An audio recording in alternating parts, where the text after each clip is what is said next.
Welcome to another episode of People You Should Know, which is a collaborative storytelling partnership with the Evanston Roundtable, the Evanston Chamber of Commerce, and Byline Bank. I'm Annelise Riles, Executive Director of the Northwestern Buffett Institute for Global Affairs and Associate Provost for Global Affairs at Northwestern University here in Evanston. And I am delighted to introduce someone who I've been dying to connect with for some time, John Hewko. John is the General Secretary and CEO of Rotary International, one of the world's largest service and humanitarian organizations in the world, with 37,000 clubs and 1.4 million members. And John was, prior to being here in Evanston, managing partner of Baker McKinsey's office in Kyiv. So he's really well positioned to talk about what's happening in the world today. And I also want to mention that prior to that, he was executive secretary to the International Advisory Council to the Ukrainian Parliament, where he actually helped to draft the Ukrainian Constitution. So, John, we're just thrilled to have this chance to talk with you. Thanks for doing this. Oh, thanks for having me, Annelise. So, first of all, let's talk about Rotary. Do you have Rotary clubs in the Ukraine or in Russia? We do. We have first Rotary Club in Russia was opened in 1990 when it was still the Soviet Union. We have about 80 clubs there now, about 1,067 Rotarians, and we have over 60 clubs now in Ukraine with about 1,100 members. Wow. So we've, particularly in Ukraine over the last 5-6 years, we've seen significant growth in membership. A lot of it being sort of the outcome of the, after the Crimean invasion in 2014 and the Maidan Revolution and the role that civil society played in the Maidan Revolution. You really just saw really a blossoming of the concept of giving back, of giving back to society. And so we've seen a significant growth in our clubs, because Rotary really is all about serving the community and giving back to our communities. So have you been in touch with your club leaders or club members in Ukraine and Russia over the past 2 weeks? Well, it's been sort of all Ukraine all the time, and it's sort of the wonders of modern technology, WhatsApp and Facebook and all that sort of thing. Yeah, I'm in daily touch. I still have a lot of family in Ukraine. Fortunately, most of them are in Western Ukraine, but a lot of my former law colleagues are, a couple of them are stranded and trapped in Ukraine. It's an extremely dire situation, what's unfolding in Ukraine right now. So, as someone who is truly an expert and deeply knowledgeable about the situation on the ground, have you been surprised by events over the last 2 weeks? I was not surprised about the invasion. I've always felt that if you sort of listen to what Putin has been saying over the last, certainly over the last 10 to 15 years, particularly some of the statements he's made over the last 5 or 6 years, it was very clear to me that he wanted Ukraine back, either in the form of a vassal state or incorporating it into Russia.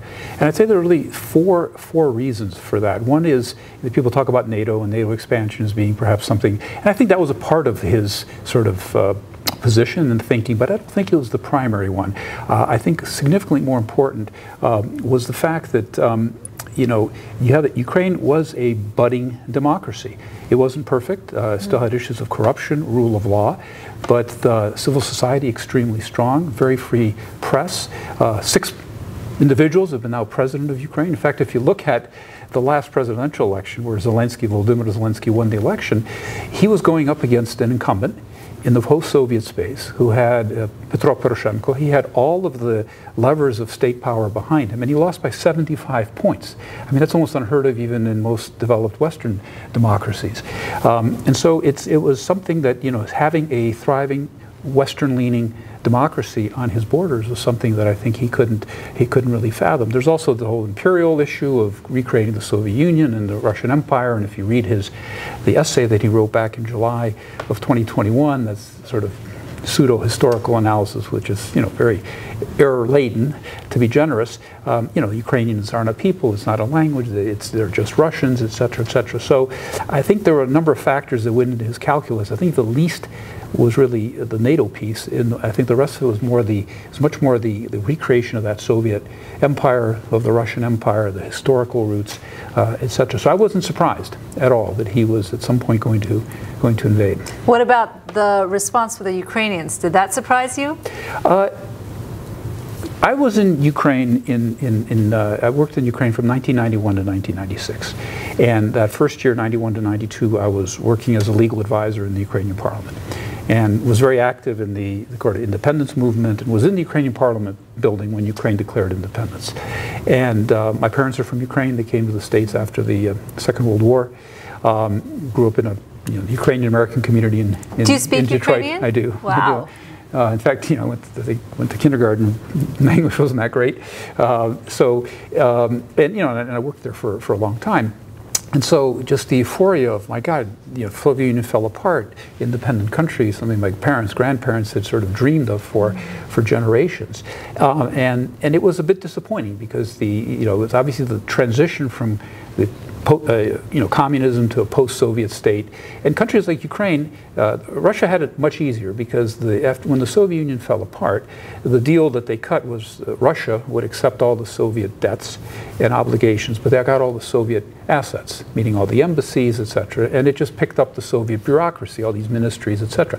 Well, Ukraine in 1991, when it became independent, had a bit of a foreign ministry because they had a UN presence, but they had to build all the organs of government from scratch. And so the Ministry of Foreign Economic Relations was just, 4 guys in a room not much bigger than a normal office trying to set up a ministry from scratch. And it's been a rocky road, and with the issues of corruption and rule of law.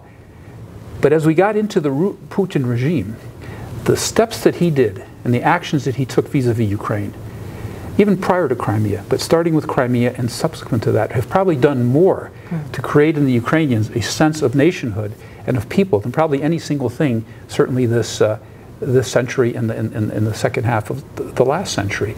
So his actions were designed to really sort of bring Ukraine back into the Russian fold. It's completely backfired on him.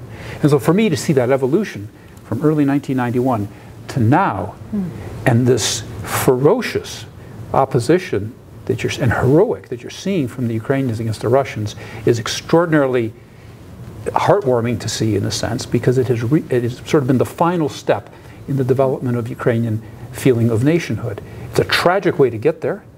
It's horrific what's happening. But Ukraine is now a nation, and I think what he's done with this invasion is really for generations to come a ruptured sort of Ukrainian-Russian relations.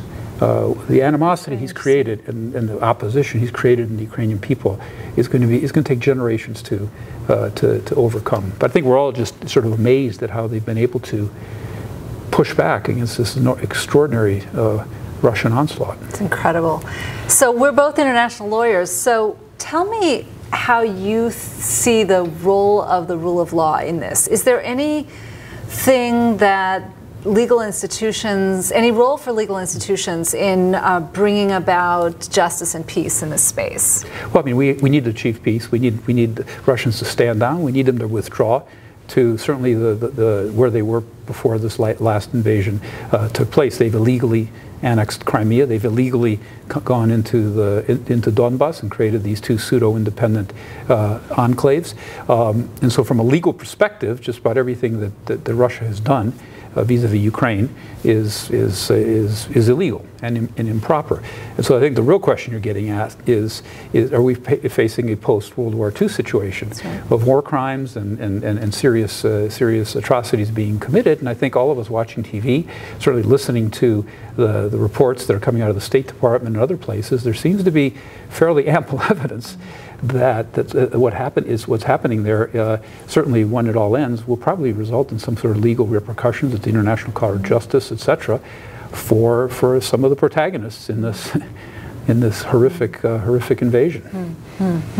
So one of the things that I think many of us admire about Rotary is your commitment to peace and to caring for people who are migrants, refugees from war situations around the world, and you've done this for generations. What is Rotary doing about this situation right now? Well, Annelise, as you said, the whole concept of peace and conflict resolution and building goodwill among people, it's not just a slogan in Rotary. It's really something that goes to the core of our DNA. On a lot of levels, we run one of the largest youth exchange programs in the world. And it's not just the U.S. to some country. It's Japan to Zimbabwe. It's Brazil to Slovakia. Some around 9,000 students a year. Every year pass through our student exchange programs, and we've been doing this for decades. I was a Rotary scholar in Taiwan. Okay, so you're very familiar with that aspect of it. Through all the humanitarian work we do, we have sort of 7 areas of focus that we dedicate our sort of money and projects toward. Some of them, maternal child health, disease prevention, treatment, literacy, environment is our newest area of focus. Eradicating polio. In 1985, it was Rotary, a nonprofit, not a Minister of Health or Ministry of Health or a multilateral institution. It was Rotary, a nonprofit, that said we're going to eradicate a disease from the face of the earth. And we had 350,000 cases of polio back in '85 when we started. We're just down to 2 countries, Afghanistan and Pakistan, where the disease is still, the wild polio virus is still raging. So we're very close to eradicating the 2nd disease in human history. We're very active in the creation of the United Nations. There were something like more than 50 Rotarians that participated in the various working groups in San Francisco that led to the UN Charter in 1945. We were very active in the establishment of UNESCO. And of course, in our polio eradication efforts, we've worked very closely with UNICEF. So peace and conflict resolution is a huge part of our DNA. We offer 100 scholarships, full-ride scholarships every year for students to do master's degrees and certificate programs in peace and conflict resolution. We have more than 1,200 alumni now who've gone through our Peace Fellow program. So it's an important part of what we do as Rotarians, bringing people together, creating the conditions for peace, and something we're very, very proud of. And so when it comes to this particular conflict, do you have a view of what civil society organizations like Rotary can do? Well, we play a huge role. In fact, we've just established a disaster response fund. We've raised over almost $1 million in 5 days. Wow. From Rotarians around the world, and it's just really early days. And we use the money in that fund to provide grants to our Rotary clubs, primarily right now in the frontline countries and in Ukraine, to deal with refugee issues. Wonderful. That's something we think it's an immediate need. We can immediately help, and then we'll be following that up with provision of medical equipment, donations, in that sphere. And having the network on the ground so that you have the relationships to make sure the work is done in the best possible way. That's really exciting. Well, that's kind of the beauty of Rotary. We're both local, regional, and global at the same time. In fact, if you look at the history of Rotary, it was founded in 1905 in Chicago by a gentleman named Paul Harris, and it was really set up as the first LinkedIn, before anybody had heard of LinkedIn. It was to bring businessmen at that time together to help each other professionally. And over time, that sort of concept of community service took root. In fact, the first service project that the Chicago Club, which was the first club did, was putting in place public toilets in Chicago. And it's sort of taken off from there, and so we're sort of the intersection between commerce and cause. You join Rotary to network professionally, to have meet great people, but also to really make a difference, whether it be in your community, locally, regionally, or globally, in terms of like polio eradication, for example. Well, it's so interesting because here we are, I direct the Buffett Institute at Northwestern, which is a big global institution focusing on international affairs. You direct one of the largest international organizations in the world right here in Evanston. I'm just interested in what you think. It just seems to us from down the street as we look at this that we're at a moment now where maybe there's more of a role than ever for non-state solutions to some of these issues, and that civil society broadly conceived is going to be much more part of the solution around some of these issues than ever before. I don't know how you see it. Well, absolutely, and just on the sort of basic humanitarian level, dealing with all the refugees, for example. I mean, civil society is going to have to play a huge role. The government can help, of course, but housing all these people, working with them, training, giving them opportunities, and that's what Rotarians are extremely good at. We have a long history of working with refugees, and many Rotarians passionate on that issue. But you also, I think, raised, and I think probably something that you're looking at the Buffett Institute, is, and Tom Friedman in the Post in the New York Times had a great article about this, that the whole notion of global cancellation of something, and the fact that you're using social media and all these channels, the war is in everybody's living room in real time,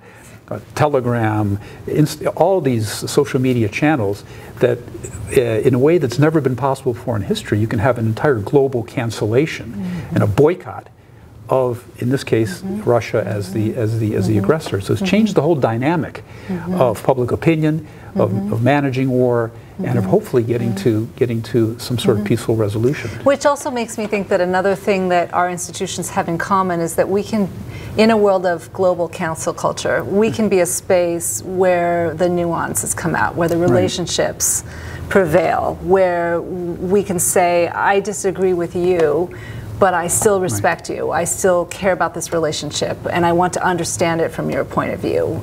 Certainly that's how we see the role of the university now. I don't know what you think. Yeah, absolutely. And I think that's kind of what we're all about in Rotary, is really bringing people together. And really, there's no second-class citizens in Rotary. 75, it was founded here in the United States in 1905, but 75% of our Rotarians are outside of North America now. And most of our growth really is outside of North America. And it's just, for me, been really...